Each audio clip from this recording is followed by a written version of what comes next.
All student are welcome to Jeevgyan education. Rajasthan को अक्सर जल संकट वाला प्रदेश कहा जाता है, लेकिन आज हम देखेंगे कि यही राजस्थान से सिंचाई परियोजनाओं के माध्यम से मरुभूमि को हरियाली में बदलने की कोशिश करता रहा है।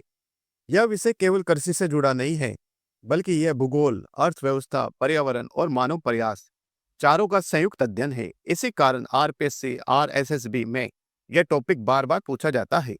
सबसे पहले हमें समस्याओं को समझना होगा। राजस्थान की लगभग 60% से अधिक जनसंख्या कृषि पर निर्भर है, लेकिन यहाँ वर्षा ना तो पर्याप्त है और ना ही नियमित है। औसत वार्षिक वर्षा लगभग 55 से 60 सेंटीमीटर के आसपास मानी जाती है। यहाँ की जो मुख्य समस्याएं हैं, मरुस्थलीय विस्तार है, वर्षा की अनिश्चितता है और पेयजल और सिंचाई दोनों की कमी है। यह सारी स्थितियां सिंचाई परियोजनाओं की आवश्यकताओं को जन्म देती है। राजस्थान में सिंचाई के साधन पारंपरिक और आधुनिक दोनों रहे हैं। सबसे बड़ा योगदान आज भी कुएं और नलकूपों का है। इसके बाद नहरों का स्थान आता है और तालाबों व अन्य स्रोतों की भूमिका सीमित लेकिन महत्वपूर्ण रही है। राजस्थान में सिंचाई केवल नहरों पर निर्भर नहीं रही है। सिंचाई परियोजनाओं को उनके कमांड एरिया के आधार पर 3 वर्गों में बांटा जाता है। लघु परियोजनाएं सीमित क्षेत्रों के लिए होती है, मध्यम परियोजनाएं क्षेत्रीय स्तर पर और वृहद परियोजनाएं जो हजारों हेक्टेयर भूमि को सिंचित करती है। लघु परियोजना में लगभग 2000 हेक्टेयर से कम भूमि सिंचित होती है। मध्यम परियोजना में लगभग 2000 से 10,000 हेक्टेयर भूमि सिंचित होती है और वृहद परियोजना में 10,000 से अधिक भूमि सिंचित होती है। आधुनिक सिंचाई परियोजनाएं केवल खेतों तक सीमित नहीं है।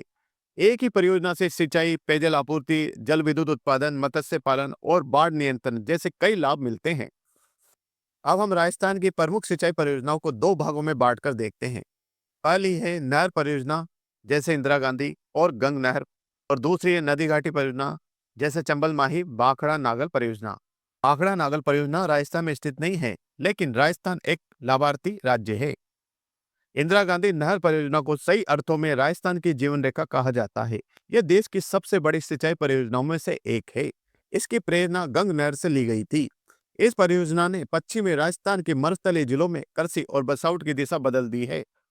आईजीएनपी की विकास यात्रा कई दशकों में पूरी हुई है। इंदिरा गांधी नहर परियोजना की विकास यात्रा कई दशकों में पूरी हुई है।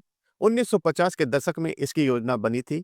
1960 के दशक में कार्य प्रारंभ हुआ था और बाद में इसका नाम इंदिरा गांधी नहर परियोजना रखा गया।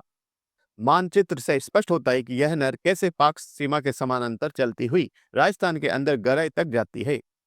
आईजीएनपी का निर्माण 2 चरणों में हुआ है। पहले चरण में मुख्य नहर और प्राथमिक सिंचाई क्षेत्र विकसित हुआ था। दूसरे चरण में विस्तार क्षेत्र और शाखाएं जोड़ी गई थी।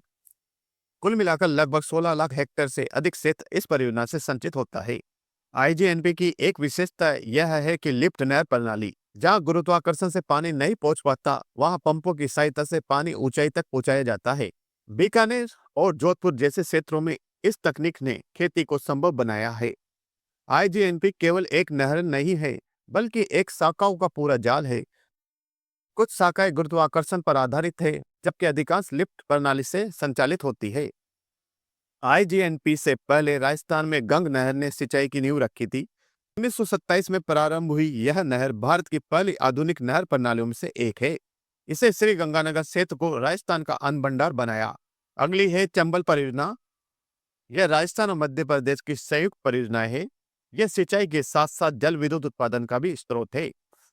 यह उदाहरण बताता है कि नदी संसाधनों का उपयोग राज्य सीमाओं से ऊपर उठकर कैसे किया जा सकता है। अगली है नर्मदा नहर परियोजना। यह राजस्थान की अपेक्षाकृत नई पहल है। यह विशेष रूप से स्प्रिंकलर और माइक्रो इरिगेशन जैसी तकनीकों को बढ़ावा देती है। जालौर और बाड़मेर जैसे क्षेत्रों में इस परियोजना से पेयजल और सिंचाई दोनों को बल मिला है। अंत में हम यह कह सकते हैं कि सिंचाई परियोजना ने राजस्थान के भूगोल को नहीं, लेकिन उसकी आर्थिक सामाजिक तस्वीर को बदल दिया है। आज हमारे सामने चुनौती है जल का सतत उपयोग, माइक्रो इरिगेशन और पर्यावरण संतुलन। तो इस वीडियो में इतना ही। अगर आपको ये वीडियो पसंद आता है तो इसे लाइक करें, शेयर करें और मेरे चैनल को सब्सक्राइब करें। मिलते हैं नए टॉपिक के साथ अगले वीडियो में। धन्यवाद।